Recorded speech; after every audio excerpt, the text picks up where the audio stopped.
as somebody who never actually played the original game, Oh. I know. No, I mean Oh. that's so That you hurts walked my into soul. some really That was me good too. stuff though. Yeah. Oh.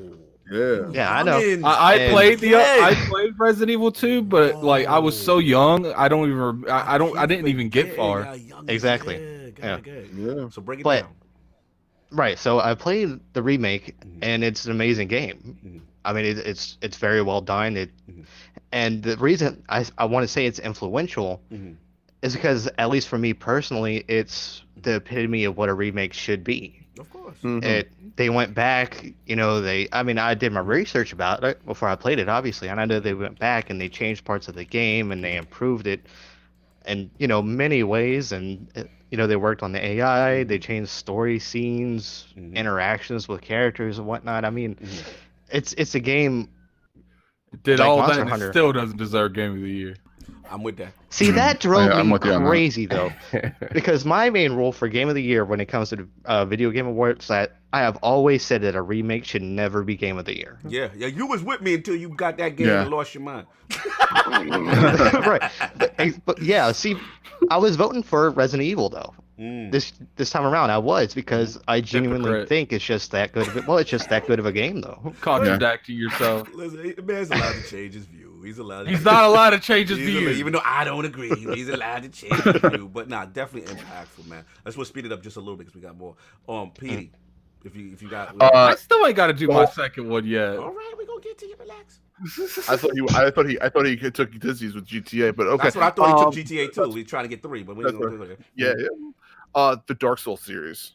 Yeah. Like, Oh, yeah. Thank you. That whole That's it, series. that's Yes. it. You know, That's you it. would never have Sekiro die twice. Woo! You'd never have like Bloodborne. a lot of those amazing new games. You know what would have been a blessing for that though?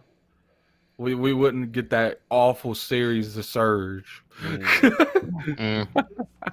People like Still, the Surge though. I mean, Lords it's of the just- it's a Fallen. I different could feel to it. live without Lord that of the game. Fallen. Wow. No doubt. That's a good one, man. So you want to get your other one in? Any left for you, Addict? Influential? It'd have to be Destiny 2. Woo! I feel like that's- I didn't want to say because I said Literally, they like, oh, Coggins, he's out here fanboying. You know, I want to know Like why. I feel like I didn't take feel like Destiny. I because didn't of Destiny, you got games like The Division, like Anthem. You got games hold like on, hold on. We gotta stop the show. Hold on 1 second. JD Gamer with the $2 super chat. Dance Central is my second most influential game of the year. Don't judge me. Salute JD Gamer with his Connect holding it down. You know what I'm saying? Salutes. I feel that, brother. You get that on. You get that. You do that. You do that there. and because of games like Destiny, you have loot shooter kings like Borderlands developers saying, yo, we got to redefine our stuff. Like that's why you have I think it's called God Hand. Isn't that what the name is? Like they literally are going away from the Borderlands franchise in the way it functions. But they're doing it differently. But I do want to give a quick what's the word you use for when it's someone like honorable mention? Like I Yes, think honorable Overwatch. Yeah. Oh, yeah. Absolutely. It started that whole lane shooter thing. This Being first that person you shooter picked the stuff. Glorious Destiny. It's only right that I The add on. hero shooter. It's only right that I add on and expound upon your fantastic choice. Listen, man. Look, I know a lot of y'all hate this game. I get it. A lot of y'all, it's been through the ringer. We know the flaws with it. They hate the game because they got Titan smashed one But too many you times. can't. I've been around gaming a long time. King, we've seen this. I've never seen a game that has been down and come back, and down and come back, and down. And it's Usually in gaming, you die, you dead. You're dead. Like I've never seen a game polarize and galvanize a base so many times, even after coming from the lowest. You I know think what's funny? everybody- If you think about it, Yeah. if you think about it, that shows how good and how bad a developer bunch is. Well, it shows how addicting the gameplay is, because think about this. Right. Every one of us, including myself, on this panel, have quit Destiny at one point. Yep. I quit Every Destiny. one of us I has quit said, I quit "F this Destiny game," too, right? We for a like, whole we're year. never coming back. I'm tired of it. And then they do something, and they get it right for a bit, and we're back in full What it is, when it's what it back, is it's crazy. It's What it- crazy. Good. what it is there's a shift in the balance. Every time a game says they're the Destiny killer, they absorb all that hate when the game dies, like the Division and I'm talking Anthem. about. Hold on, let me kill Dizzy real quick. I'm talking about in the console space, sir. So get out of here with your MMO. That's what's happening though, man. When games come out, they're like, "We the Destiny killer," and they die. And They absorb that hate. Every game that everyone. I've been in arguments with Anchorman V. I love I've been that in Anthem stuff. Call of Duties. It's been through every murderer's row of MMO competition in the console space. Yo, they like 5-0. Bro, they still here. It's crazy. And Ark. That's why if you look at the reaction, It stopped Ark, make Dizzy go away from Ark and come back. if you look at the reactions to that to the video game awards, the first thing you hear me say when they announce God Hand, I was like, now don't say that's a Destiny killer. Yeah, we be like, Shut easy. your mouth. Don't Shut do your it. mouth. Don't we you we touch just it. gotta say. And then at the end of the day, like I said, we all know about the community. You know what I'm saying? Again, you can say what you want about the game. You cannot talk about that community. That community, what they do for charity, how And then at a loyal they are. resort, they got a whole resort island. It's insane, bro. Like that's why the It's like community. tropical. Even though, damn it, they should have won MMO. I mean, they should have won a award, soundtrack award. They still need to win music award one day. Because even from Destiny 1, if you don't even like Destiny, you cannot say that Martin McDonald and them dudes ain't destroy that. And then to this day, the music is still fantastic. Cog, I think it's a biasness towards the game, to be honest with you. Actually, Eblantis nailed it. I know why it doesn't win. They are looking at it, whenever we look at any time a new DLC from Destiny comes out, like it's a new game. They're looking at it as Destiny 2 from 2017. I don't care. So they're not looking at it as a new release, even though we have Taken King soundtracks and we have. Well, they need to what do what they need to do is put on the water for longevity awards, right? Because this game, like, see, y'all walked away from it. Y'all had your little times where y'all was like, "I'm never doing that." I'm like, "Whatever, I'm raiding today." Right. Now, but King, I remember. Hold on. Fraud alert. No, I was playing Division. Fraud alert. Division 1, you left. Yeah, like, everyone had but that I didn't. moment. I didn't leave though. I never left. Bro, I was on the front line. I was there during the Dark Ages. You Division 1 came with a storm, King. I was always Y'all shade me. I'm not gonna forget the abuse you gave me, King. I'm not gonna do that. You had to get the gear together. Yeah, I have to stand in here. I was by myself. I got some hate too. Yeah, Division. It was you and Sinister. Y'all teamed up, and y'all was like, it's in the bushes for Destiny. What's funny is me and Cognito used to get attacked daily, especially like, why me. You still playing that trash? Because everyone bought the Division. I'm like, I ain't buying that trash. And I used to get, and then I got it with Anthem. Yeah. And through every one of these games, you can ask. I'm trying to be fly. Through every one of these games, you can ask Lord Cognito. I have stood strong with Destiny. No. Shout out to the almighty Spartan guy. He said, I don't even like Destiny, but can give him props. Salute, man. Salute. That's what I mean. Look, we know we're gonna let's do it. I want to add on to the Destiny thing though, real quick, because as the original hunter, my heart lies there. That's my game. That's my home. No doubt. And I think the most influential thing that Destiny has done didn't come from the game itself, but the decision that Bungie made to separate and let go of the shackles of Activision. And them doing that, it showed that you don't need to be attached to this big name to improve your game, keep your community, and make your community happy and be successful. Yeah, it's really nice after they done got the bag and them went and bought nice clothes, and fixed up their makeup and got their hair and nails done to say, they don't need the sugar daddy no more. I'm not gonna sit here and let that Bungie be absolved from them sitting there. They're not absolved of anything, but the game has been better. King, they're indie. They're a little independent. They're indies now after they done did the come up and got the hair nails done, got the reduction on the situation. You understand? Stop, man. They went to the Dominican Republic and fixed their stuff up, and now they out here with a brand new whip. I'm not looking at them like that. Dizzy, come act like you had that. You know what another one we gotta say? You know another one we gotta remember, man? What's up?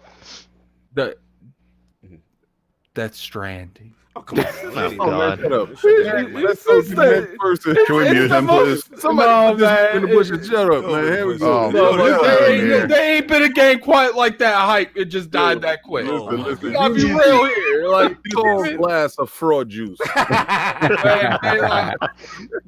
We gotta be real here. Oh, next. Anyway, so that was Who's the that. next person? Well, hold on one second. The next person. I just want to shout out to Wade. He said, I find looter shooters are very therapeutic. Just play and get immersed in the grind. No doubt. He said, did this dude just say Death Stranding? Yes, Addict did. Anybody got Look, any left? Because I'm I going got to all say of Death mine out the Stranding. way for the influentials. I want to know if anybody's got any influentials left before we move on to the personal 5. I mean, just a real quick one, and this is something that I've seen because my mother doesn't play any, like never ever, right? But she is obsessed with one thing to the point I actually bought her a tablet for Christmas so she could play The it. backscratch game. Yeah, the backscratch. Amazing backscratch. Yo, there you go, Dizzy read my mind. Candy Crush. Yeah, Candy Crush is out of control. Wow. Candy Crush. When you really talk about microtransactions and just that sort of, There's the other game responsible for microtransactions. there you go. Like I'm gonna be honest, my mother, she does not care an iota about any sort of video game, and that woman spends hours a day playing Candy Crush. Yeah. You know, I do have a quick question. Go around real quick. You know, try to make your statements as short as possible. What's that game that came out this generation you thought was going to be all that, but turned out wasn't? Yeah, shout out Shut to up, you Delilah. said it, Delilah got No Man's I Sky. thought- No Man's Sky was the I wave for a honestly thought Evolve was going to do something, and it just completely. Yes. Yes. Wow, yeah, I brought that I game. bought that too. I'm gonna say World War Z. Yeah. Oh, I knew that was going to be trash. That's a good So. I mean, not until I shot that gun. And I'm blaming Dilla on that. Dilla, I'm holding it to the fire. You know what? First off, you know the 124 people. Appreciate everyone coming by. Definitely hit that like button. I want you guys to put in there what's the most disappointing game that you had so much hype going Don't into. look at the chat. Somebody put Mass Effect Andromeda. Don't look at the chat. I mean, the game was disappointing, though. I mean, I never disputed that. I just shocked you even said that. well, no. Like I said, I never said it wasn't. I just never believed it was as bad as people made it out to be. I got you. No doubt. So One of those. Go ahead, Okay. No, go, Peter. Please. I was gonna say one thing that I found really, really interesting was some of the stuff Nintendo did put out this year, which was like I know they're gonna make fun of me, but the Labo, that was really out of the box thinking. And also the Ring, believe it or Horizon not, Zero yawn. I'm done. Oh my god. the Ring Fit game, the Ring Adventure, whatever it is. My brother told me that him and my niece have been playing it nonstop. Sting is being very disrespectful.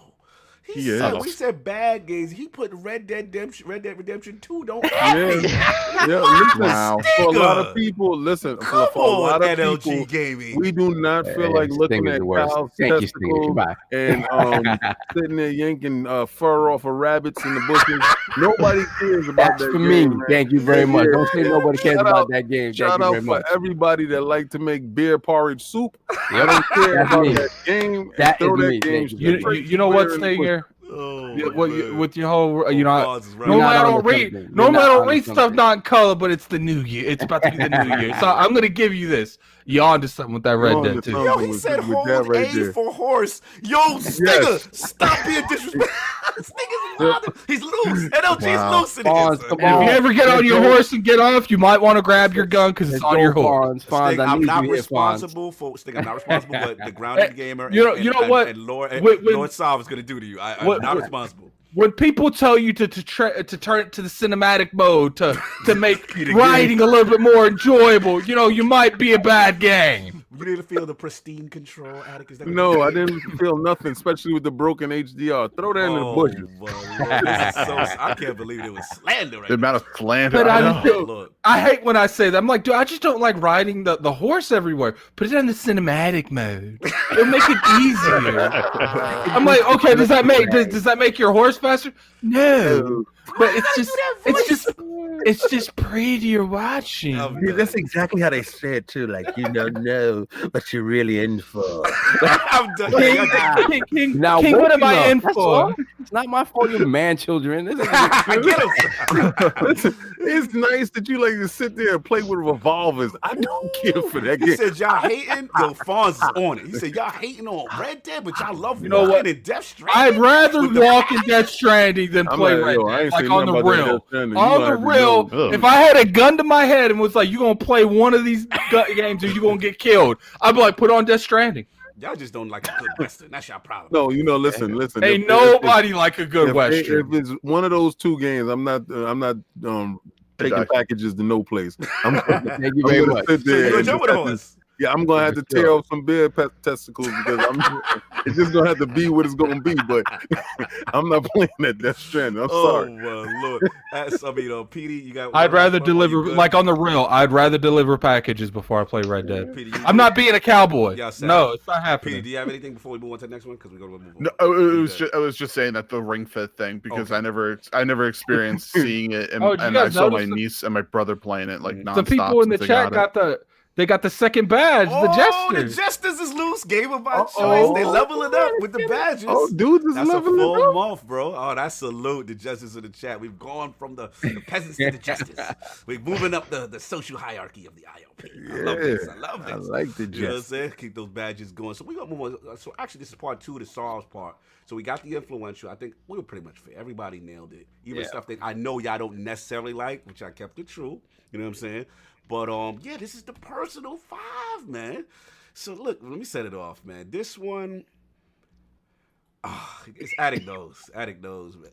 XCOM 2 War of the Chosen, man. I think that was arguably the greatest RTS I've ever played, and we used to play from back in the day. I think XCOM Enemy Within is the one that really knocked it off. I don't think without Enemy Within we never would have gotten. We wouldn't be here 2. without Enemy Within.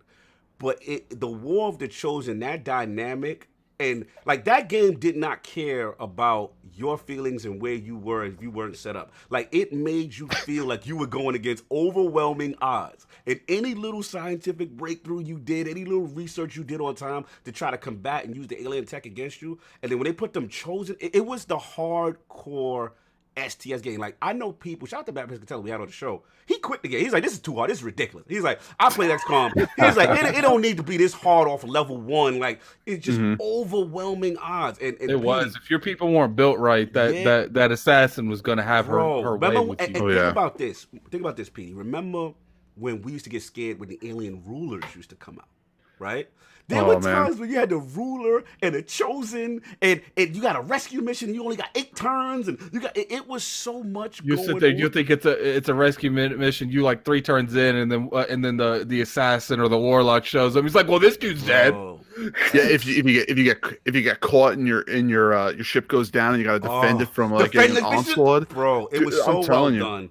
Storyline. It was amazing. Well, what's funny, PD, is I tried to beat the game early, and if you try to beat the game early without killing all the Chosen, they're all at the last mission. They're all at the last mission. They get I know that. And then I did that. I tried 1 turn of that. I was like, well, I guess I'm gonna beat the game. I'm gonna kill all of them before I come back here because it was impossible. I loved it how they added the first expansion that they added or patch that they did was the armors. Yes. And they added the armors, and then they added on top of that more weaponry and stuff. They added that stuff. Remember the Saving Chen mission where you had to go reminisce for her father with the part 1, bro. XCOM. And then you get the mech. The mech. Yo, XCOM not only changed the game with classes, the Templars, the what's the other little robot dudes, and the ghost sniper guy. Like they had so many classes. The skirmishers. The skirmishers. It was just such a well. I cannot wait for part 3. We know Jake Solomon and them guys is cooking up. It's probably gonna be next gen.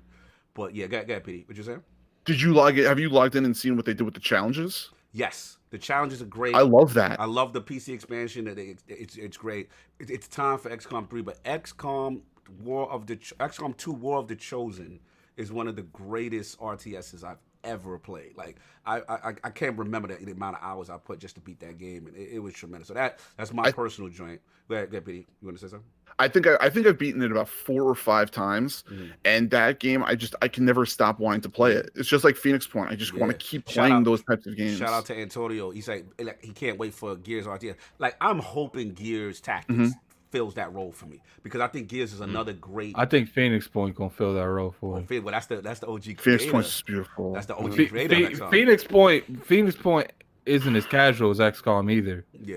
No. Like they got like deep factions in that game. Yeah, man. So we'll see. But like I said, if you're RTS guy, to me that's the GOAT RTS. But let's bring it back. Start off with Attack, man. What you got? Are we doing like the personal? Personal. ones? This is personal now. This is you of the decade. I think if it wasn't for the Final Fantasy games, I wouldn't be gaming in general. I knew Like, this was coming. you know, they might be making hot garbage now, but you know, at least when they was at their height, I played all of them. Mm-hmm. I still played them all. The only Final Fantasy I've never beat, besides like the random handhelds that they have, is 13 because I refuse to finish 13. But for some reason, and what's funny is when it was made backwards compatible, I bought 13. I was like, I'm gonna make myself do this. Played 15 minutes of this. I'm done with lightning. I'm done. I'm not trying lightning. Like, What's your problem with lightning? we ain't talking about this because I know you guys.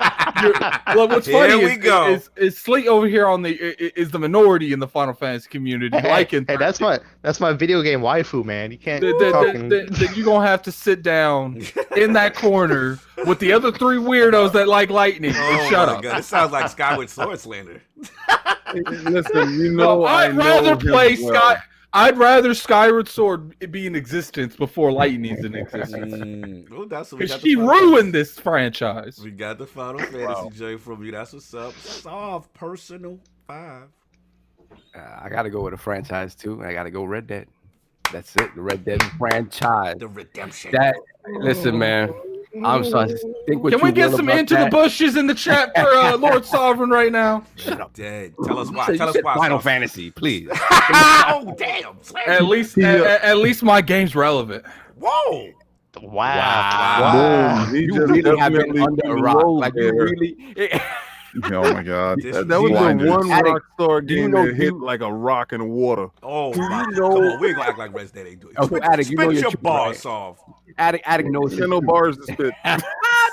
Yo, you guys are the worst. They don't let him eat. It's not my fault. It's not my fault. Y'all haven't grown up. What? We gotta be adults to play this game. I want to play it. I'm a Toys R Us kid. The hell with that game. Let's go, Saul. Listen, man. What Rockstar's done with this franchise, you create a time. Why don't you tell me because I'm clearly missing something. Shut up. Well, listen. Let's hear what he has to say. That Rockstar's second little baby didn't grow up well, and the other game is still holding the team. Let Saul get his bars off. He preaching right now. Let him cook. Thank you. No, honestly, Red Dead. When it came to world building and creating a time and place, there's no other game where you could just get lost in the desert and you see the sun setting and it's like you feel like you're there. Woo. They go crazy. Like when it comes to that, you could say what you will about the gameplay, especially Red Dead 2.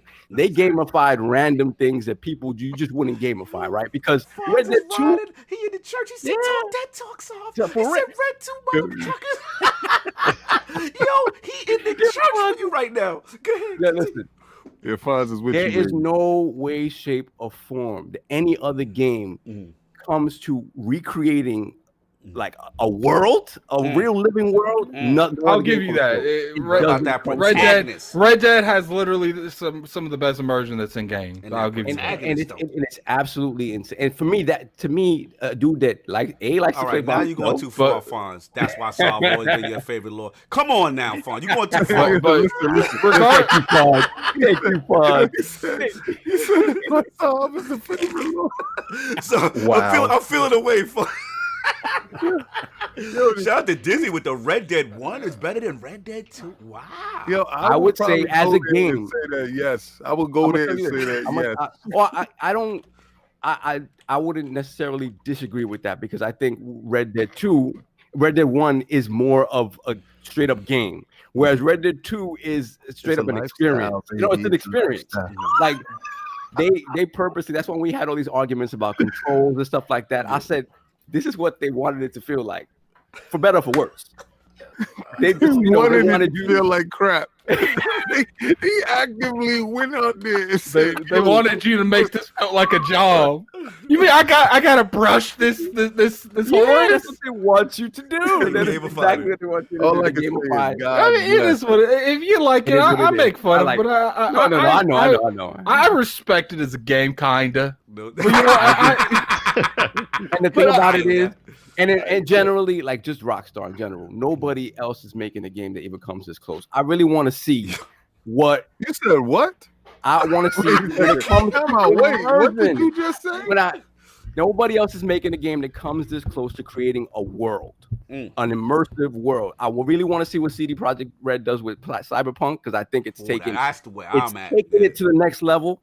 But honestly, man, Okay, like, if you walking around in town and your horse is only going 5 miles a second, you only on 2 frames a second. I mean, you could really do a lot with this world. Don't let me go in on your game. Like, I really was trying to listen to you. Bro, I was really trying to go with you on this. And you can walk into, you can get off the horse, you can talk to the dude on the corner, you can murder him if you want. You know, Rockstar makes another game like that, and it's called Grand Theft Auto. You can do all that same stuff there too, at a faster frame rate and more stuff going on there, right? GTA 6 is going to take it there. GTA 5 is not quite there. Old tech beat your new tech. What are you talking about? I had to agree with Solve on this. Like, look, at the end of the day, like I like GTA 5 and I did not really like Red Dead, but the immersion is two entirely different times. Right? I can buy a yacht. Yo, I play games with Solve right now if he'd ever go online, but we both online frauds. Stick. Solve. This is coming from the guy that jumps out of his seat when Nintendo drops a game for the Look at Fonz. Look at Fonz. Adit prefers these metrosexual with swords and Final Fantasy 15. He likes sleeping in tents with other dudes. You brought it too hard for Red Dead. Listen, I'm not gonna front. Y'all Red Dead dudes are serious about this game. I'm gonna tell you right now, and my hope and expectation is that GTA 6 blows Red Dead 2 out of the water. Yeah. It ain't gonna be hard. King, personal 5. One of your personal 5. One of my personal 5s has to be Zelda Breath of the Wild. What? We in pocket? Let's go. You see, he just I'm made me love him again. gonna have to tell you this, bro. Because remember, I came from the Wii U. I came from the downtrodden. I came from trying to convince people to buy it. And people were looking at me like I was crazy. And me and King was like, the only ones riding for that. I looked at y'all with the I had the big tablet. I was in the bathroom with the tablet. I was trying everything with the tablet, and dudes was not listening. I'm like, you can take your tablet. We don't care about your tablet. All right, so going into the Switch, I'm like, man, and then they released it in a weird month. I'm like, what are they doing? They don't care. But that Zelda is a whole different thing. Yeah. Like, is when you got to the physics of some of the puzzles in the rooms, and you know, people was complaining because they didn't have traditional dungeons. Shut up. You about to piss off at it. Shut up. Like, they were doing something different. This Zelda is completely out of the box. Yeah. And I'm going into stuff with the magnet and you grab it. Like they were just doing so much. I played. You can climb everything. That made it nice too, because sometimes I didn't have the stamina all the way, right? So I would climb to a ledge, wait till my energy came back, and I climbed to the next ledge. And I was in places where I shouldn't be, because when I get up there, the monster kill me. But it knocked me square off the mountain. I done stood there for 7 hours climbing up this mountain. But I did the amiibo thing with it, and I mean, for a good portion of probably 2 months, I sat there with every amiibo you see there, and I had a table set next to me. And every 7 hours, they shut me down, because it used to be you could just do it unlimitedly, but they said no, you can only use your amiibo every 12 hours. And I had my alarm set on my phone. Every 12 hours, I would make sure that I'm near to. Each one, I would sit there probably like 2 hours, get all the ones in, get all the free stuff, and play my game. So Zelda definitely, is definitely. If you can say on your neck, he said, "Is this the man preaching Zelda Breath of the Wild, a Switch game where every weapon breaks after a few uses, a proning of needles after slaying?" You know what? Hold on. Let me defend myself. No. Let me defend myself. No. It's not in color. It doesn't exist. He didn't say anything. Listen, no, it exists for the fact that Zelda Breath of the Wild destroys your Red Dead. It destroys it in every function of the game, and it don't look nowhere near as pretty. And I'm still riding a horse. The gang is coming. The Switch gang and the Red Dead fans. That's a war. I don't even want to get into that right there. That's crazy. But what I will say, that was a good one, kid. I remember we copped ours in the same joint together. It was me, you, Black. Yo, that Switch Yes. getting Switch was an event at that point. Like you definitely got one of mine. So that definitely did. What's up, Zero? What you got, man? You're personal. What's up? Oh, of course we're going Devil May Cry. I mean, coming. this is where it's at. Here And we go. the reason it's so good to me personally is because at the end of the day, when you get down to the brass tacks of gaming, you do it to have fun. And this generation, in the last while, I have never had so much fun playing a game legitimately.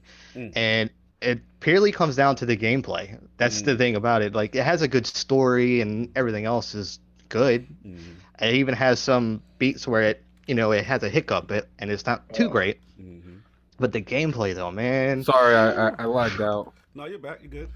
Yeah. What's he talking about? We talking about Devil May Cry. Oh, another Capcom game. How a coincidence? I told you it was gonna be a lot of love. A lot of Capcom love. But I know, like, Devil May Cry, the gameplay in that game is so You know, there's solid. other developers and publishers, right? I know that. But the gameplay in that is so good. When you're sitting there and you're doing like your 50, 60 hit combo, and you're sitting there going from your Beowulf and boxing with some demons, and then you switch to Like your you do Michael every Jackson Devil May hat. Cry. No, it's different, man. You need to stop. But that game is so fluid, and you got the music in the background. Like when you're playing it's as really Dante, good. you got Subhuman blasting in the background and everything. You got your voiceover going stylish and all this We ain't other gonna sit stuff here where and you're building that act like this. combo. We ain't Oh, gonna it sit here and just act feels like good. this is like the God of War of Devil May Cries, okay? No, shout out to That shout out Devil to May Zero. Cry is probably It- good. it's It on- is. it's- what's that review on lordsofgaming.net, sir? What's that review? I believe you reviewed that game. I did, and I compared it in the end to Devil May Cry 3, and that was something I genuinely never thought I would do, because Devil May Cry 3 has always been my all-time favorite action game, unquestionably. Because I think as far as the action game goes, gameplay-wise, Devil May Cry 3 is perfect in every way. And I don't think Devil May Cry 5 passes it, but it's up there. It gives it a competition. No doubt. That's a crazy one. Petey, all right, it's time. This is your moment. Here it is. So I have a two-part question. Is it just this gen, or is it like just this year Of the decade. Of the decade. of the decade?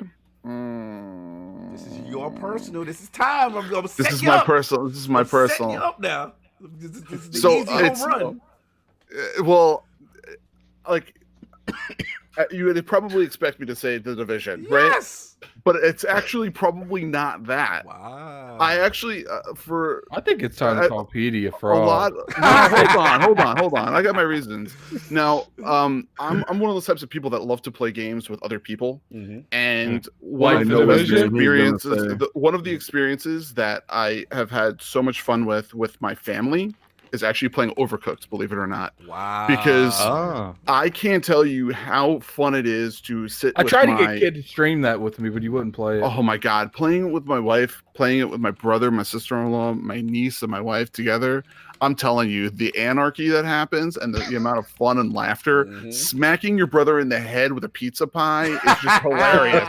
So it's like these things that happen. It's just like I can't tell you how much I enjoyed having that time with them. So it was really good. That's what's up. Shout out to Brad with the $2 super chat. Love. He's agreeing with Zero. Love Devil May Cry 5 gameplay. All right, now I gotta go. This is my in the corner vote that nobody care about, but I gotta ride it. Y'all should know based on how I ride for this stupid little game. But this is the cop game. police, The bro. cop- No, the yeah. police. I That know who's gonna say game that. is so the good. wildest, craziest, well-written game I've I'd have ever gave it played. to you if it wasn't for 2. Yeah, two tried to throw an XCOM Two component ruined on it. it, and it just didn't. It was not fully fledged out. But part one, it had the actor from Duke Nukem or whatever.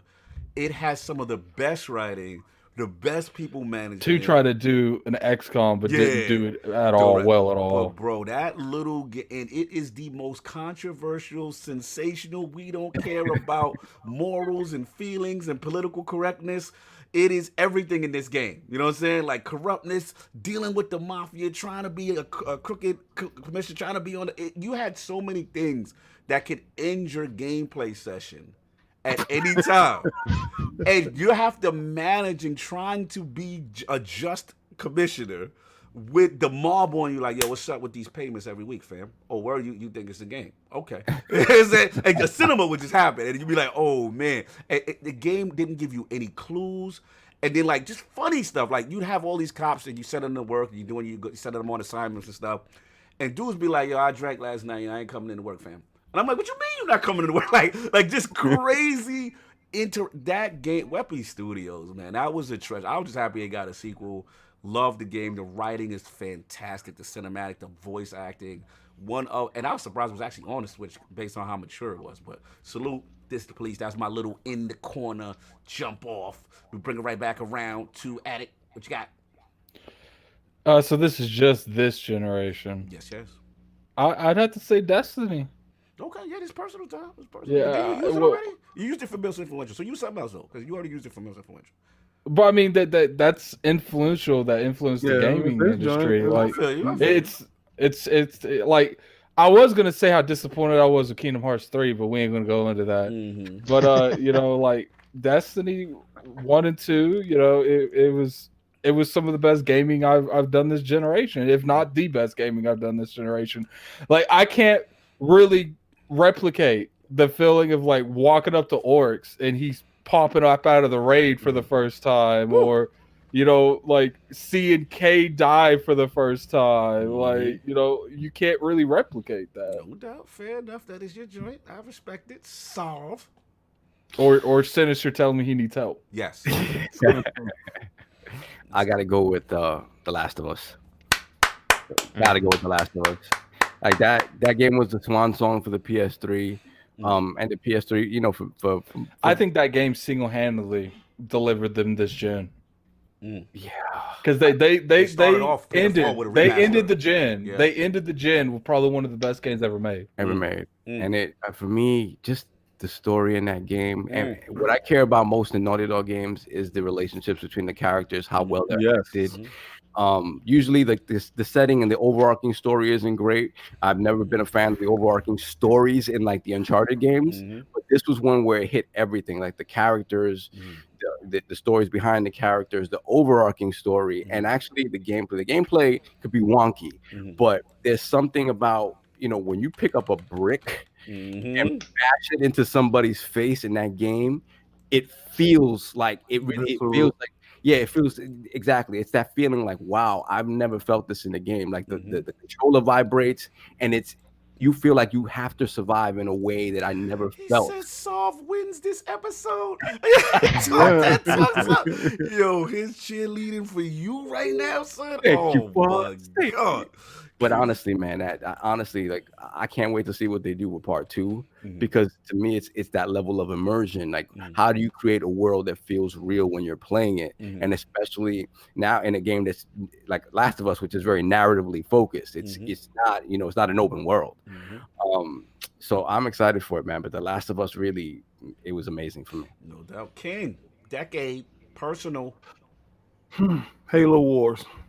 Really? Oh, let's go. I ain't The see this reason coming. why I'm gonna say Halo Wars is because that real-time strategy competitive is usually done on PC, and I didn't think they was ever gonna bring it over and it was gonna work properly.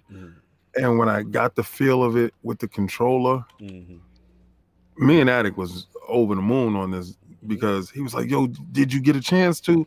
Did you download it? And then they further along the story.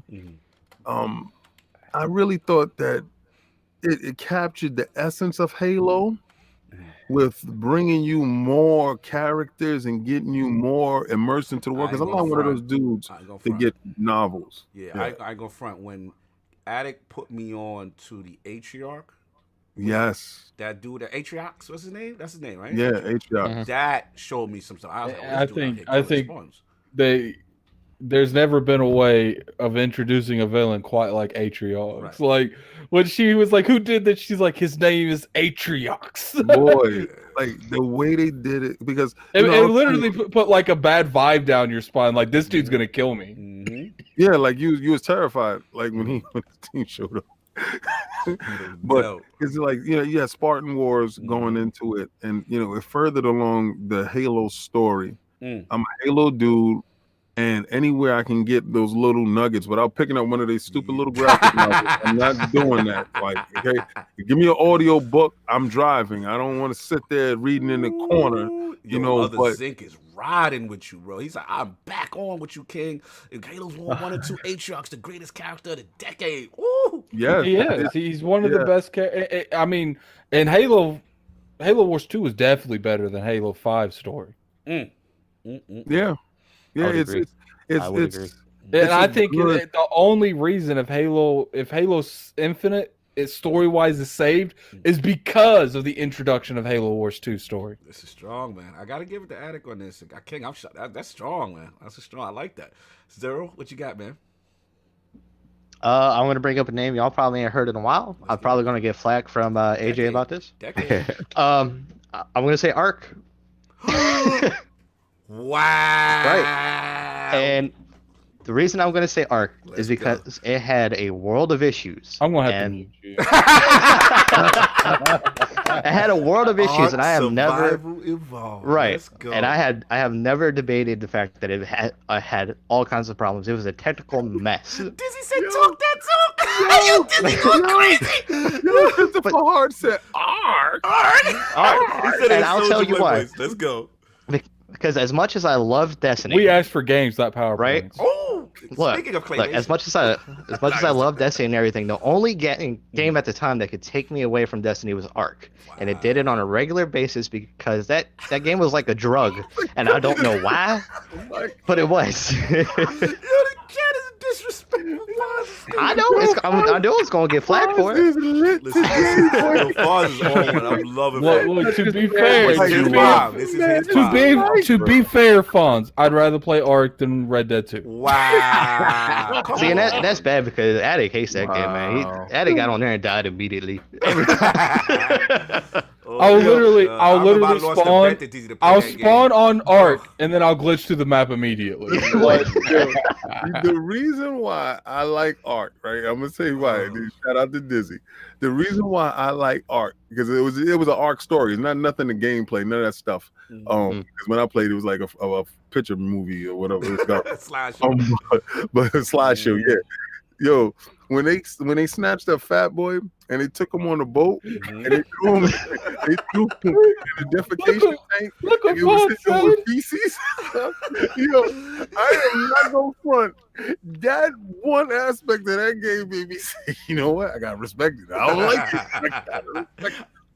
Yo, shout out to Fuzz, man. Drop Attic from the show now. I'm getting signatures. It ain't what Attic thought he Listen, man, I will say this. As much as I lost a bet to Dizzy to play that damn game, I despised it with every bit of soul. Like, he had to show mercy to me. He was like, all right, Cog, I see the disgust in you. He was like, I'm going to let you off of your prison sentence for playing this game. You know what I'm saying? But I got to say, like, the stories, hearing y'all stories about that game and what y'all do to other tribes, I can't front. Y'all get it in. Y'all be like, yo, we went to this other camp, we murdered them in they sleep. And then I'll be like, yo, what is going on with this game? Like, it is a very Dizzy be telling me, like, legit beef be happening over this beef, thing. Yeah. Yes. If you listen to this tell stories for a half an hour, my God, you will feel like it's a lifetime that man has lived. Yes, so This is I ridiculous. will say listening to y'all is crazy on that. Let me get up, Petey, man. Come on now, what's the personal? Let's go. I really loved Children of Morta. Like that game, we ended up getting some time on it on PAX East. Maybe I did a couple of years before, and then I got to review it, and I just got sucked in. It has this amazing story. It has this amazing, type of system with the communicate. The story, I like. Every time you died, there was a different story. Every single time you were able to complete a level, there was a different story. It never felt the same, and it was done really, really well, and it was a really, really good game. All right, that's a good one. I'm gonna take it back, Soft. We gotta pay homage now. You said decade. Mass Effect 2 Suicide Mission, my guy. My guy. What? got Commander Shepard, my guy. Let's go, baby. This dude's gonna pick like the game that came out like right before the decade started. It can't be the decade, bro. Listen, you little boys, y'all don't know about that, man. Y'all don't know about that suicide. Y'all know about that thing. Y'all don't know about that Rex. Y'all don't know about that Ashley. Talk about it, Zero. They don't know. Look at him acting like he's the only one that played Mass Effect. They don't know about the Veermore mission. They don't know about that. There's a difference between playing Mass Effect though and playing Mass Effect. Bro. There's a difference. Bro, not only was the game like the emotional connection to the characters, decisions holding weight, the Renegade, the Paragon system. You know what I'm saying? Like, yo, that joint, Commander Shepard, the Citadel, man. It is such an influential game. And 2 was the pinnacle. Because remember, part 1 had the rough outline. Had the great story, the cinematics. We had Saren come in. It was dope, but you had your elevator sequences. They had the Mako, but it was a little rough graphically moving around. 2 refined that combat. That's when you had your engineering skill. You send your little drone out. You had your biotics. You poof somebody away. Like, you can play so many different ways. And then 2, also, let's keep it a buck. The multiplayer, people be sleeping on the multiplayer. Yes, Mass Effect. Mass Effect's multiplayer was fun. Shout out to other Zig the Omega for really. Where my Mass Effect dude? Let's talk about it. Like, Mass Effect will never, like, it's one. You can say what you want about 3 and how it ended, but I've never seen a series systematically go from one part to the second to the third, and the decisions all. I think that was one of the first games to do it. Right, yeah. And the characters, you'd be like, damn, yo, I lost Rex. You know what I'm saying? He died in this decision, and they didn't carry it over. Them dudes was dead in the next game. Like, and that is one thing for sure. Like, BioWare at their prime, I don't think no one could touch you. Like, no. I remember playing Dragon Age Inquisition and like just having a casual conversation, and then it just goes from yeah, we're good to like 2 of my people are trying to kill me. Like, I'm sitting there the whole time fighting them because I had a rule. I didn't play back nothing. They just dead. And I'm sitting there fighting this chick. It was in a mage's tower, and it went from we good till she's trying to kill me, and I killed her. And I'm like, I'm just thinking, so how did we get here? Yeah. Like. Oh, shout out to Gaming Forte Files, which are happy highlights to my favorite podcast. Oh, thank you, brother. Destiny is my game of the decade. No game pissed me off more and kept bringing me back over 8,000 hours today. You already know. But I just want to finish up my Mass Effect love, man. Wow. Oh, man. Go ahead, Sam. I hear There's you more? No, I heard I 8,000. Wow, yeah, man. Wow. Bro, the bars, man. Give me some Mass Effect moments, Saul. Take me back, brother. But don't you love King how they want extra with Mass Effect, but nothing else we wanted extra? It was funny. I love Mass. For me, what got me into Mass Effect from the beginning, part 1. I didn't play part 1 when it came out, and then when I heard the name of the villain, I was like, hold up. Oh, Sovereign. Yeah, I forgot about that. And then going into Mass Effect 2, I'm gonna be honest. I went really like a weird rabbit hole planet mining. I was planet mining every damn little thing. I love that game. That game. Zero, give me some bars. I know you're a Mass Effect. Give me some bars, Zero. The one thing that people fail to mention. Let me rock. Let me get mine. Then they die. They're like, why is they Let me dead? rock. Something that people don't really mention. Kill all the flavor of the good games. Like, why are we talking about this carcass? Come on, you love Mass Effect. It is not a I love carcass. Mass Effect too, but right now it's a stinking carcass. Let's move on from this carcass. Let Zero finish off. Then we say the last one. Something that doesn't really get talked about a lot that Mass Effect did is one of the DLCs they put out, and I believe it was for Mass Effect 3. And it was the one where literally the whole point of this DLC was just to party with your buds in the game. And I love that so much because that. Oh, hold on. It was just fun. It was stop goofy right now because Mass Effect introduced getting your Oh my god! with your characters in the crew. Right. We ain't never getting King. We ain't never getting off this subject. I think you know what, King. I thought I hated Switch talk. I hate Mass Effect. Mass Effect was the game. It wasn't the like, first game that you can get your swerve on. You with. can really get your swerve on. You get your alien freak on. You get whoever was down for it. The love scenes with the black mouth. Can we get moving on with the podcast on? Like, can we get that going on? Come on. All right, get y'all last ones. I had to get my Mass Effect rock on, All man. right, let's Salute get to the to the people next- who y'all put the people who play Mass Effect. Who y'all had y'all relationships with? I want to put in the chat. Oh no, we not doing that. In the chat. Put in the chat. Who y'all Put relationships bushes with? in the chat, y'all. Who y'all had? Put Who y'all bushes had? where Mass Who Effect y'all is wiped at. up? Who y'all booed up in Mass Effect in the chat? Y'all I want to put know. bushes, booed up bushes. No doubt. Go ahead, Attic, man. Let's get this last round of Generation game. I would have to say the Kingdom Hearts series because I can't really think of any right off the bat because you guys took a lot of them. But like, I remember like one of my closest friends, like he let me borrow Kingdom Hearts 2 when I was in high school, and like I remember thinking like it was literally a joke, an inside joke of all my friends. Every time we bring Kingdom Hearts 3 is coming out this year, it's going to come out at E3 this year. No one really thought this game was ever going to come out. That game was announced in 2013, and it just came out. Yo, back to Mass Effect. Salute to the people who banged out Miranda and Ashley. see what y'all did? Salute to y'all. Salute to y'all that got Ashley. Yeah. I feel that, y'all. I'm sorry. Continue. Nobody, no Tally. Nobody was messing with Tally. Come on, we next, please. All right, You continue. couldn't see her done. face. I mean, she won't personable. I had a relationship with Tally was the one. You know. Oh my God, let's go! Now, Liara was my girl. I had to go with Liara, man. I mean, she. Yo, continue. With Saul. With you got last one. He said that this man said Ashley had those lips. I said the lipstick. Yo, y'all stupid. Nah, son, you had the Caden quest. All right, so hold on. Let's stop the Mass Effect talk. We moved on. Soft.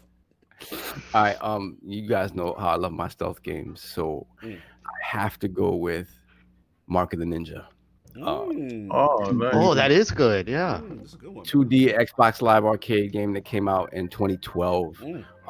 This little 2D game, I love the essence of the ninja. God knows that. Like anything having to do with ninjas, like Tenchu back in the day, obviously Mark of the Ninja, Metal Gear, and of course Splinter Cell.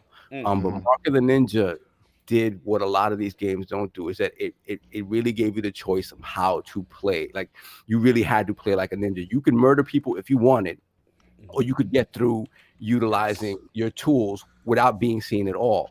And the way that they utilize line of sight and eliminating light sources so that you could have more hiding places, in addition to all the ways that you can murder characters in that game. And the story itself was cool as well. Besides the gameplay mechanics was fantastic, but the story was this sort of old ninja clan fighting against like the changing of the tide and like modernization and technology, and fighting against that. This game absolutely blew me away. I finished I got the full 1,000 points, gamer points in this game. It was an absolutely amazing game, one of the best stealth games of all time. Did you get the remastered version of it? Did you Yes, pick that I up? did. Yeah, I was actually about to. We have one more, don't we? We're on the last ones, aren't we? One, yeah. Yeah, so I have one more You because have I just remember. Okay, cool. King? I'm gonna have to say my game of the decade. I was gonna say that for a moment of the show too. Yeah. Incredible King, Spider-Man, just a pair of powerful partners in polychromatic pajamas. Watch us get striked over that. Actually, they can't strike you over that. Oh, man, but yeah, Spider-Man. When I first We saw all know trailer, why you think of this. We all know why you think of this. No, because when I first saw the trailer, I said, "There's absolutely no way in hell they're gonna make that game like that." And then when I saw the game at E3, I said, "On God and damn!" It was like, yo, they did it. They hands down won this generation. That game, I don't even know how God of War even won any award compared to that game. Yeah, but I just want to say, the level of, first of all, the DLC, the most mature Spider-Man game that has ever been. When Spider-Man is an illegitimate daddy, we think the fluidity, the amount of suits, the amount of collectible stuff, it was so much fun. It was fun. It was really fun, and it made you feel like a superhero. I went to the tallest building. I took pictures. I dove off. It's my game of this generation and of the decade. Oh, Saltine is with you. He said Spider-Man was better than God of War. Y'all on that wave again. Here y'all go. No doubt. Zero. I'm gonna have to go to a franchise that PD mentioned earlier and mention a specific game, and that's gonna be Dark Souls 3. Dark Souls has always been something near and dear to me ever since I played it. It's the first game series that I played that literally made me want to rage and quit. But I love the game so much because it forces you to learn and get better because it's a game that's not going to hold your hand. And the thing that sets Dark Souls 3 apart from me is the story and lore inside of it, because everything is so rich and deep, and it asks you to actually want to be interested and learn about it. It's not something that force feeds you, that kind of thing. If you want to play the game, and it's not Kojima deep, it's real deep. Oh, yeah, it's actually deep, right? And it makes sense. Oh, damn. No doubt. That's a good one, man. Petey, what's up? It's actually probably a game most people have not heard of, but I've been actually playing it pretty hard as of late. This game called Escape from Tarkov. Yeah, I see you playing it. It is probably the most realistic first-person shooter I have ever played. And when I started playing it, I was getting destroyed. And I have been playing for about 55 days, and I've already put in almost 400 hours into it. Is that why you're getting the paddles? That's why I'm getting the paddle. That's why I am. But it is so realistic. It's so great. I love it to death, and I think that it's got so much potential because it's still technically in its beta phase, but it's every single time they add more of a patch to it, they're adding more and more and more, and eventually it's going to get a storyline and all that other stuff. But playing it now and seeing how it's growing, it's amazing. I think it's going to be huge. I love it. Yeah, I'll do my last one because y'all took a lot of mine already. But my last one is probably going to be, it's a little cheat because it's kind of 2 games, but it's actually Tekken and Mortal Kombat. Like how they still remain relevant. Like those are OG games, man. I mean, we remember Mortal Kombat from 1. You know what I'm saying? Like just seeing how it changed the game. Then they went through that lull period. I would say after 5, maybe 5 or 6. It kind of was trying to find itself. It was in a weird space. It went 3D. It was, yeah. It just never hit. But when MK9 came out, and they rebooted and did the timeline joint. From that, and then they set the bar with cinematic storytelling in your fighting game. Mortal Kombat is one of the very few games I know that they're like, we don't care what's canon because we can change this in the next game. Let's just make what we want to make. Mortal Kombat is something like to see what it's done in NetherRealm and those guys. Tremendous. Like I play that story. I want to know what happened. Who's the new? What's going on? The Elder Gods did what? What happened to Raiden? Like you want to know. You know what I'm saying? Like that joint is just revolutionary. So shout out to them dudes. And of course, like I said, I'm cheating. This is 2 games, but I gotta throw Tekken in there, man. Like I'll never forget when we was at that E3 and Akuma came into the game and they was like, he is canon. And he is here for retribution on Hayachi and because let's be Tekken has some of the craziest stuff going on with their family tree, throwing kids off volcanoes, burning stuff like. Tekken is just a very father-dad bad relationship series game.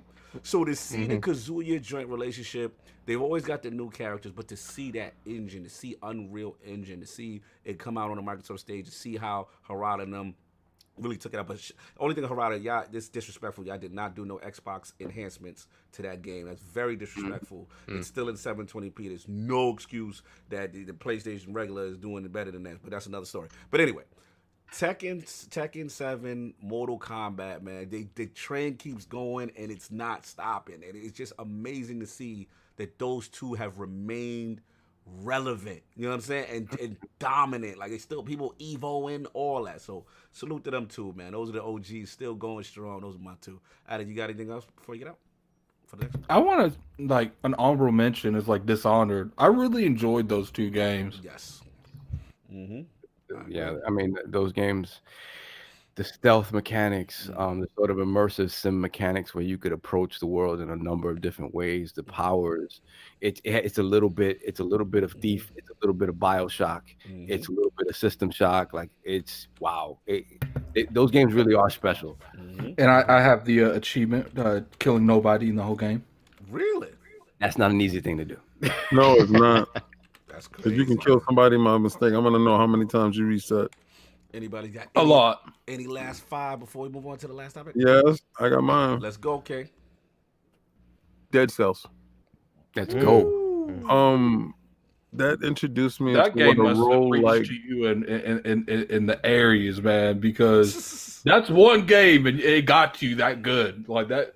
I just couldn't get into it. I tried it. I couldn't get into it. No, that's one of the games that I would jump in the shower, take a shower, and say, and I'm calculating how many games that I can get in before it's time to sleep. And I get up and I'm jumping on it, and they're playing like they're doing Destiny. I said, well, let me know when y'all about to do the Nightfall, because I'm going to do this this part over here. And then I'll mute myself and disappear. The game, I started playing it all over wherever I can just, play it. That xCloud, thank God. It introduced me to what a roguelike game was. I didn't understand what that meant. Like when people are bloviating about this game, I'm like, shut up, it's a 2D. Thank you very much. Yeah. That was me. That was you. That's cool. No, and Sovereign knows our taste in games. So like when he recommends something, we could joke around and play around, but I take all the ways out your guys' taste, right? Well, listen, Red Dead can say whatever. I still purchased the game. I didn't purchase that Death Strand, I can tell you that. Because I take his recommendations. But this game was so well done. And I remember when y'all saw it at PAX, and y'all made a beeline to it because it was one of the games that was on our list, and y'all made a beeline to it, and y'all was like, yeah, it has to get. I was like, who's this little ninja crap game? And it's not. It's way more than that. And when I saw it in Game Pass, I said, let me give it a shot. Shout out to Phil Dominus Maximus Game Pass for allowing me to play a game that I would have never purchased, I would have never thought about buying, and I fell in love with. And now if a sequel comes out from that Game Pass, now if they make a Dead Cells 2, you have a good chance of buying that because of Game Pass. Yes. I don't know. He might fraud until put 2 gum in Game Pass. He might fraud. I don't know. Oh well, right now I'm not buying anything. See, there you go. If it ain't Game Pass, you don't know about it. Boy, I got too much stuff. Game Pass just released some stuff. God bless. I'm in there. Is Katana Zero in Game Pass yet or no? No, some other game I just downloaded. But that's really good too. Yeah, it's Earth, not Earthfall. What's the game that we played? Sovereign. We did the interview for it, and you had to go and you had to extract the souls out of right. Remember, the world was desolate, and you had to fight the creatures, and it was a big game too. Man, I'm gonna find it right now. We did the interview. That was a good interview that you did too. No doubt. Everybody got anything Can I say Division? Can I just say? I was waiting. I'm like, are you ever gonna give me that? Well, I got hooked because it started in New York, and that's just what it was. That snowiness in New York. I go for it. You know what? Because since it started in New York and the progression and seeing how realistic it was to the real life, it kind of that's what I love from it. I feel like we need to call PD out. How is that you play this game 24/7 and now you mention the Division? He trying to be fair. That and it's personal. Yo, personal Pillars of Eternity is out in Game Pass. Oh, there it is. Yeah, Pillars of Eternity is out. Yeah, there it is. Anybody else? I'm gonna move on to the final topic since we got our joints off. So this one was fun. I like this one by Attack. This was a little different, just an ILP 2019 in review. You know what I'm saying? A lot of things done happen. Oh, Remnant. Sorry. Oh, Remnant. There we go. A lot of highlights. Yes. You know what I'm saying? A lot of things going on. So, Attack, this is your time. I'm gonna let you set it off, man. Like, what was some of your favorite either moments that happened on ILP or episodes or guests or funny things? Just something from ILP 2019. Pretty much anything with Switch top again. I really enjoyed the list war. Yes. I did not enjoy the list was great. I did not enjoy the Spider-Man one. The one that you won, and I had to do the apology video. Yes. Yeah, that was a good one. I remember Well, they should spend so many this year. Yeah, Like, this shit is crazy. This shit is lit. Give me one. that's all I can think of at the top of my head. All right, solve 2019 ILP. No, okay, no, there's one more I can Let's think go. of. When me and King did that commercial. What does it come with, King? That was classic. I remember that shit. What was it for? Though? What was the product? Was it Labo? What was it? It hasn't. And I saw some people in that chat say that was planned. That was not planned. That's Oh, freestyle. not at all.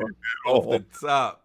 All right, Solve. I need one. Favorite. What are your favorite ILP moments 2019? Everything is just like such a big blur, man. Like it's so much. I gotta say, everything we did at E3, especially this year. This year we were out there, like we were running around. We were able to do, first time we were kind of all there. All of us were there. Yeah. And we were able to actually do like reactions to things in a way that people expect from us. So for me, it was that. It was just the fact that at this year's E3, we were all in. We were able to get into pretty much everything in some way, shape, or form.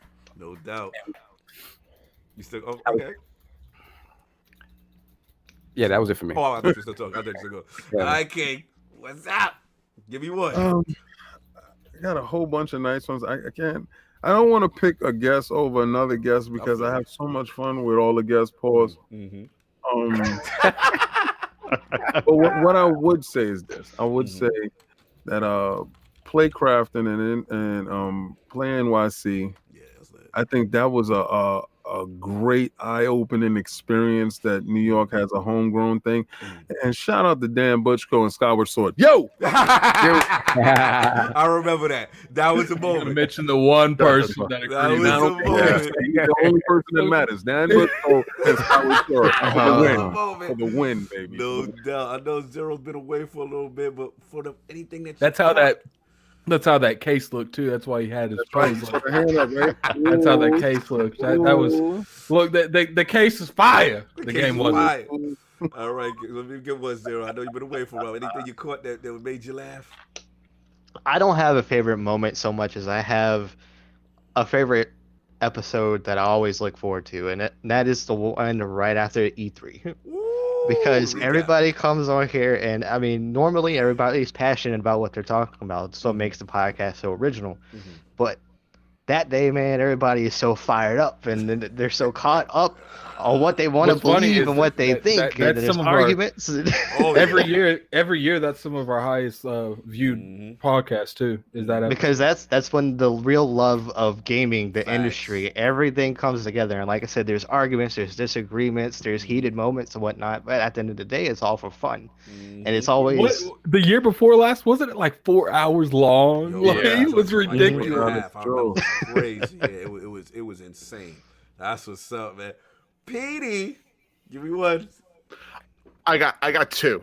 Am I allowed to do two? It'll be quick. Course. One was us in PAX East. Like I can't tell you how much passion and energy I felt from the team going to there with the guys and wanting to push through, and it makes me so excited to go this upcoming year with everybody again because it was so intense and so great, and I can't wait to see everybody and hang out and do that.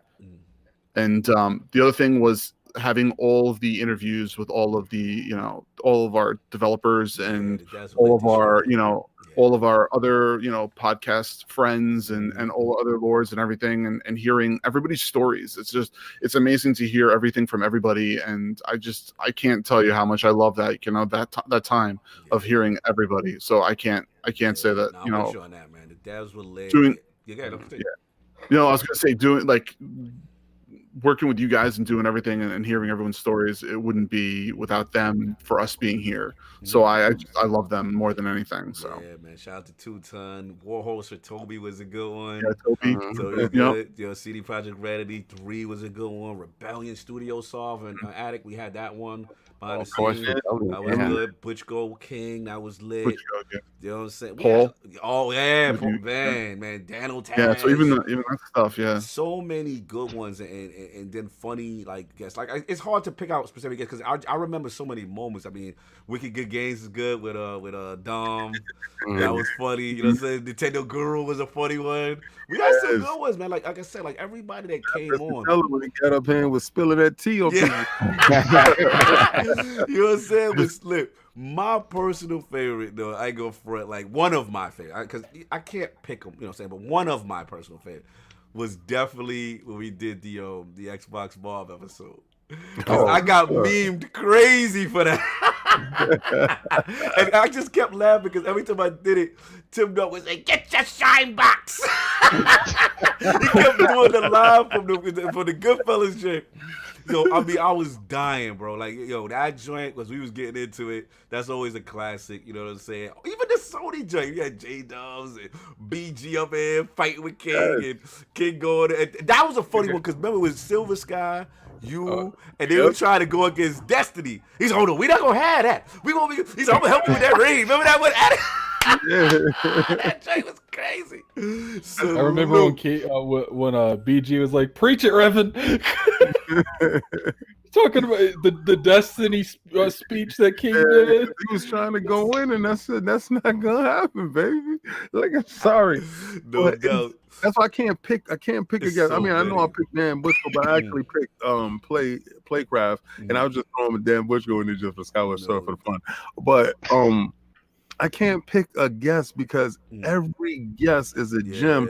Like Steven, when Steven was on and his wife, Two Ton Studios, that was amazing. Yeah. Like, so I can't pick a guest because every guest, like y'all guys probably think that plan out stuff, and this is completely 100% organic. This is none of that.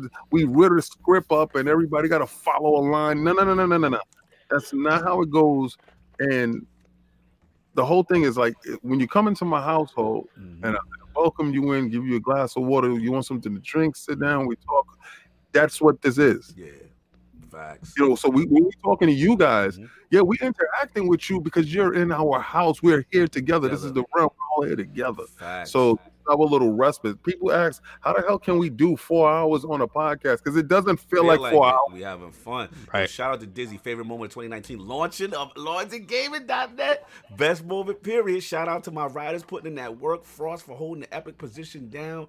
Yo, and then on a pod, like, I got to put it out there. Like, I got to shout out, like, the realm, yo. Because, like, we went through a lot. You know what I'm saying? At the end of the day, you know, like I said, Lost Whiskey. Then we had, you know, Dizzy going through it. You know what I'm saying? And to see everyone rally for the you know what I'm saying? For the crest, for the shit. Like, I'm sorry. I don't want to disrespect any other part. I just feel like our base, I'm so proud to be a part of it. You know what I'm saying? That people really come and just really rock with us and, you know, have so much fun. And you know what? Actually, the thing I am the most proud of, though, King, is that, and you know what I'm about to say too, is that I love the fact that we may have people on ILP that may not necessarily get along with each other, but it's like you come into the realm, you put your weapons down, we're going to have respect, everybody's going to have fun, you know what I'm saying? And people that may not have gotten along will come in here and they know the type of environment we're going to bring. And that, to me, is like, I'm super proud of that. You know what I'm saying? Like, there's few that I think that's doing that. But yeah, man, like, that's what I got, man. Like, we got a lot of things popping, man. Shout out to LordsandGaming.net. You know what I'm saying? Like I said, Dizzy said, birthed out here. What else you got, Soft? Add anything else you want to shout out? No, I'm good. For me, honestly, just quick, just to reiterate what you guys said, honestly, the growth that we've seen with LordsofGaming.net and podcast over the past year is kind of crazy, man. And you know, we've said this before, but Cog's passion is kind of unsurpassed. Like, Cog had a vision for this, and he does not let up. Like, you can see Cog at all hours of the night on Discord, and just editing little articles that are going up, or just answering questions that people might have. Like, Cog is always on the go. I don't know how often he sleeps, but I can tell you when he's leaving. I text him and he don't reply. He's out. It's like noon to like 5 o'clock, maybe. You know how I always do it? I look. The first thing I do is I go on Twitter and I click that mentions tab, and I'm like, oh, He replied to someone 2 minutes ago. He's up, and then and then something when I go on there, and it's like he replied 7 hours ago. No, he's asleep. Okay. When I got to hit him up, I first checked Discord, and I'm like, is he active? Is he not active? And then after that, I'm like, is it after 1 o'clock? I'm not calling him after 1. That's what I try to do. Everybody got different spots they look for him at. Like I look at him at Messenger. It tells me how many hours he was on. He was up 2 hours. Okay, he's sleeping. But it's love, man. At the end of the day, it's just the team. I'm just proud, like all you guys, like everybody that comes. We do this thing every week, and like King said, it don't even feel like a job. And then again, I can't stress enough, LawsGaming.net, bro. Like grassroots, baby. You know what I'm saying? And just seeing people come together. I mean, just tremendous. Shout out to Frost, Dizzy, Undead. I mean, the list goes on. Mods Gaming. You know what I'm saying? Like so many people that are just willing to come together and try to do something special. Like I cannot be more appreciative of everything. Yo, Fonz. You know what it is? It's not really the size, it's the substance. Yeah. Like, it's when you hit me up before one day, you was like, oh, you was a little erratic or whatever. Are you okay? Everything's good. And I'm like, that's what I'm talking about. Yes. Like I get DMs from people that are like, yo, everything is good, or I need a question for this. I love when somebody hits me up with business questions. Like I'm trying to do this. How's this gonna go? Do you have any advice with this? Or we're talking food. We're talking. It's different.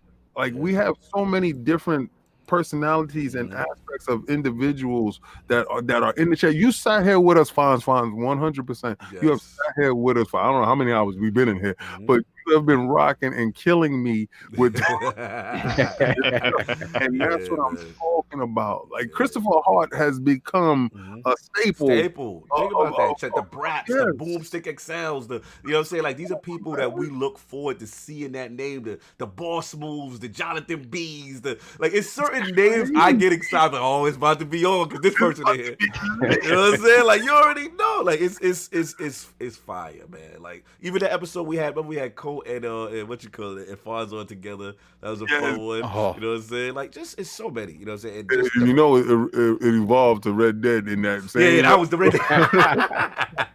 I ain't go front. He ride the hell. He go hard, man. He go hard. But yo, I just wanted to say that thank you to the realm. You know what I'm saying? Everybody, we gonna close out 2019. The vibes is lit. 2020 about to be big, y'all. 2020 we got stuff cooking. We're going in hot.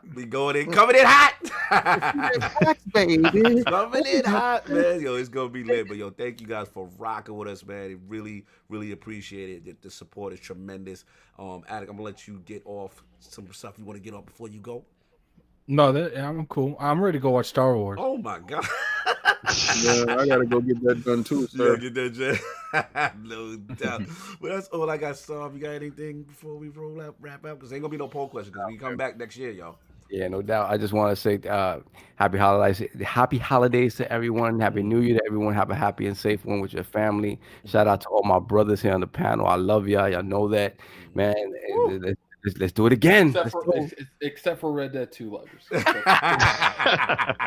I love y'all double. Shout out to Zero and Speedy coming through. Of course, the OG Lord. Let's get Zero in here. Haven't seen you in a while, man. It's good to see you pop your head back in here. People know who you are. Yeah. Lord Zero. Lord Zero IOP on the Xbox if you want to hang out, mostly playing Destiny and whatnot right now. I just really wanted to get in today because I think it's been like a year or more since I've been on. You gotta get SWAT now. That'll complete the cycle. Right. Yeah. And it speaks to the attitude and the feeling of the podcast though, because it's been so long since I've been on, and when I was getting on today, there wasn't any hesitation, any back in pocket, brother. Right, any nervousness, because this, like King said, this is family. This is coming into a house, hanging out with your brothers, and knowing that everything's going to be fine. And I mean, we've had Attic literally made me walk off of the podcast one day. Yo, the Attic and Zero arguments used to be lit. Yeah, but the thing is, after we finished that podcast and everything, we sat down and we hashed it out in like what 5 minutes, and we were cool after that because that's what brothers do. I mean, that's just family. No doubt, man. Well said, bro. So I appreciate being back on, man. I miss y'all. Thank you. No doubt, miss you too, brother. I'm glad you came in, man. That was dope. Petey, words, man. No, just where to find me. Everyone knows it's Snalydo on everything, Twitter, Twitch, the Discord, everything. But I just wanted to say thanks to everybody on the panel for doing everything this year and all the chances that we've had, and giving us the opportunity to host the Stream Team podcast here also with everybody. And we got some really amazing guests coming up next year. We've already started booking people. Yeah. So it's going to be, like I said, it's going to be hot for everybody, and we're going to be good. And I just wanted to say, everybody else have a fantastic holiday, and see you guys next year. No doubt, you already know. Lord Addict, where can people find you? What you have going on? Last episode, 11 a.m., 1 p.m. next year. Yeah, what you can definitely find me is here at 1 p.m. next year. That's what you definitely can find me. What you won't find me is me here at 11 a.m. starting next year. That's what you definitely won't find me. You can find me at Twitter at Lord Addict ILP. You can find me on YouTube at Gaming Addict. And you can find me at the movies in about an hour and go watching the Star Wars, so I could come home and complain. Don't worry, we took care of that on R&R with the Lord. It's up right now. Lord, solve another year in the book. The single players, what you call Fawn said, solve 2020. You're by far the best one here. You know what I'm saying? So he shows up for you. We are just accessories to the show. He said, solve 2020. I'm done. Who did that for you? Shout out to Fawn for the support. No, but you guys can find me on Lord Sob ILP on Twitter and PX Summon on PSN Xbox Live. Guys, we're 11 months away from a new console generation. Wow. Ain't that crazy? Good Lord. I got too much gaming in between here to worry about that. Right, yeah. That's real. It's just 7 years of going. Don't worry, so King. quickly. Game Pass is coming with us. Yes, I'm bringing all my stuff. No game left behind, baby.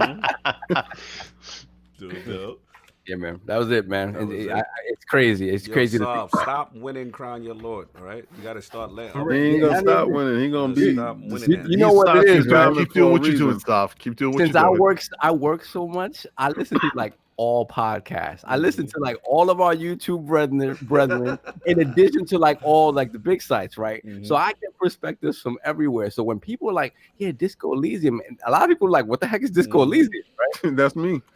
The hell is this dude talking about? I'm not buying that. It's not a game pass. Didn't you vote for that game? I did, because he said it. Whatever. It's not a game pass. What's funny is it won that category that you voted for. Well, you voted for. Shout out for that, Shout because out I wouldn't have did it. I never played it. Chat. Oh man, thank you, brother. Another great show. Great way to close out the year. I can't wait for 2020 because gaming is going to be fire. Have a safe and joyful holiday. Salute, Vogel's Creed. Yeah, so I interrupted you, my man. No, I'm done, man. I'm done. No doubt. Lord King, another one in for the King, the premium experience, the Lord of the catchphrases, the Lord of the sayings, Lord of everyone's favorite t-shirts and slang, out here moving, the dominances, the who did that for you, moving out here. Where can the five people find ILP will be gone, but King of the Statues. Oh, we got another one in here, baby. Okay. We got more coming. I got like what 50? Work with a holiday? Damn. I got like 50 statues. Right? That's right. Yes. I'll pay the money and y'all can just post it. All right, please. Come on. Y'all can catch me on ILP YouTube channel. You can catch me at lordsofgaming.net. We just KOS, right? You see that? You see all those Ninja Turtles? Come on, man. You know about that. Who did that for you? Woo! That's a plan. All there, all four. I ain't even make y'all suffer, 5 weeks of giving you one turtle, then a team. No, I gave you it all in one delicious package. Wow. Shout out to Color. Let's get that right there. Wow. Shout out. Get that one.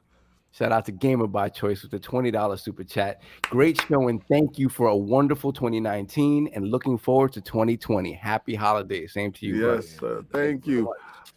Also Combat Talk with the King, that is up there. And listen, Twitter. See what Cognito tells me is, look at the show notes and look at the comments they put down there and interact with them. The reason why y'all don't ever hear me interacting with you guys is because I'm accessible. Like you see me at King OTW on Xbox, jump on our Xbox, we can play. You see me on Twitter, tweet me. We can tweet. We can talk. You can tweet. You can tweet. Oh yes. You watch out for that smoke because the smoke is hot, like, who baby. we beefing with now? But it's there. But I got a chance to read some of the comments. And one guy was in there and he said something. That's why I don't read comments, because he said something that wasn't factual. He said, we were corporate Never read shills. comments. Yeah, he said we were corporate shills. Don't be a me. And it was it devolved into like a fanboy thing. All right, listen. At the end of the day, we're all fanboys. We wouldn't be here, right?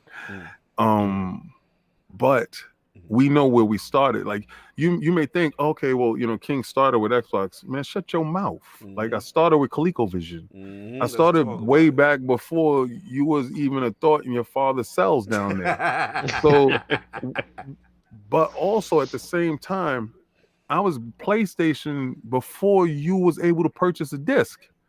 And I was riding for them against Nintendo and everybody else. I was capping for them. This is the same cap that you see me doing for Microsoft because they're the underdog.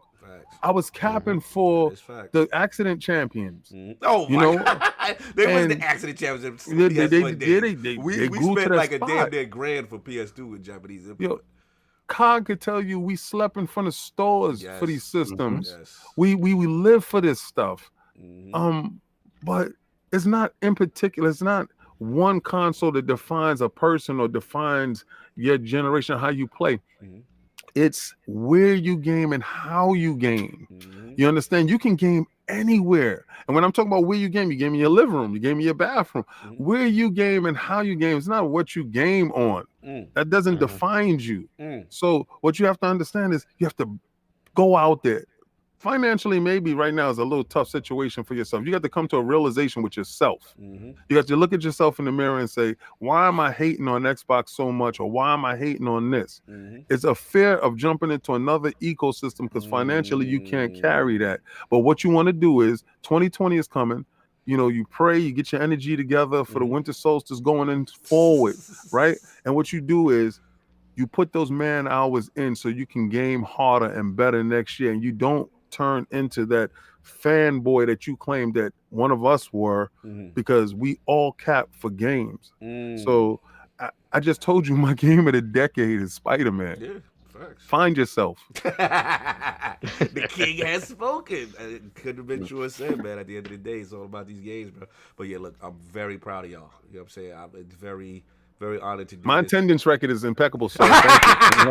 I just want to shout out to my attendance record. That was the shot. I just want to shout out to my attendance record. It's incredible. With your tardiness record without a wake up call. We ain't gonna get into that. Don't. Yeah, listen. You gonna have to call me.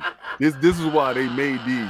You gonna have to call me, but my attendance dope. No doubt. Yo, but shout out to all y'all. Shout out y'all, my brothers, man. And like I said, I love doing this podcast. It's always a pleasure. Y'all make it easier, make my life easier. Shout out to lordsofgaming.net, all the team, man, all of y'all. It's gonna be crazy. 2020. Look out for really big things.